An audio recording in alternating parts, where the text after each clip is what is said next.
Bugün sizlerle Yukiya Mishimanın Bir Maskanın Etirafları əsəri ilə bağlı fikirlərimi bölüşmək istəyirəm. Ümumiyyətlə, bugünə qədər oxuduğum ən təsirli əsərlərdən biridir. Yukiya Mishima kimdir? Yapon yazıcı və aktivistdir.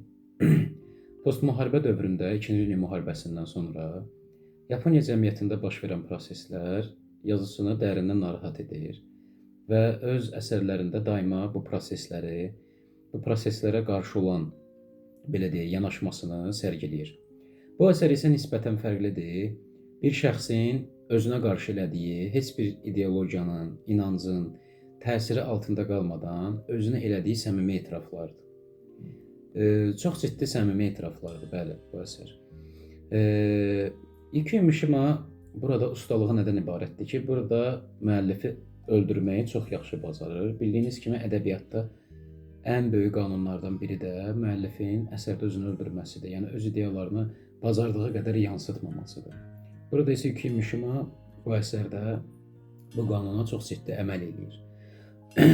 Yukiya Mishimanın Bir Maskanın Etirafları əsəri əslində bizə nəyə öyrədir, nəyi başa salmaq istəyir ki, biz məktəb vaxtından, hətta bağça dönəmindən, məktəbdə, universitetdə, iş həyatında bizə bəlli rollar yüklənir, xarakterlər.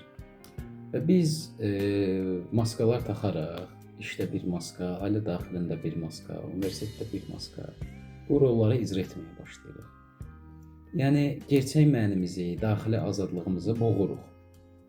Bəzən maddiyyat üçün, bəzən nüfuz üçün, bəzən digər məqamlar üçün biz öz daxili azadlığımızı boğuruq, gerçək mənimizi unuduruq. Və bir yerdən sonra hər gün özünü soyunub başqalarını geyinmək insanı yorur. Və sanki bu əsərdə bax o yorulan insanın bir fəryadıdır. Fəryadının manifestidir Bir Maskanın Etirafları. Yəni bizə özümüz olmağı öyrədən möhtəşəm bir əsərdir. Əsərin xüsusən bir hissəsi yadımda, tez-tez yadıma düşür. Çox gözəl deyir, mən içki içməyə və siqaret çəkməyə başladım. Amma mənim fikrimcə mən bunu, o bir rolumun bir parçası idi. Çünki o vaxt cavanlar müharibədə Yaponiya uduzub, kütləvi depressiya var, kütləvi nihilizm var cəmiyyətdə, gənclərin içkiyə qurşanma prosesi gedir və personaj da özünü məhz o gənclərə oxşatmaq üçün, mainstreamdə olmaq üçün içki içməyə və siqaret çəkməyə başlayır.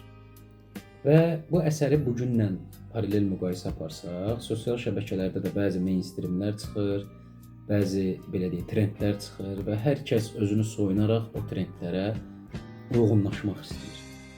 Hər bir kəs istisnasız şəkildə çox kütləvi olaraq götürürəm, yəni kiçik bir intellektual azlığı çıxıram oradan, gerçək mənini qoruyan azlığı çıxıram. Və bugünümüzdə də bu əsər kifayət qədər aktualdır. Şiddətli şəkildə tövsiyə edirəm bu əsəri və gələcək videolarda da Yukiya Mishimanın düşüncələri ilə bağlı, əsərləri ilə bağlı təhlillərimi sizlərlə bölüşəcəm. Ümid edirəm, əsəri oxuduqdan sonra sizin üçün faydalı olar, fikirlərinizi də rəylərdə bildirərsiniz. Sağ olun.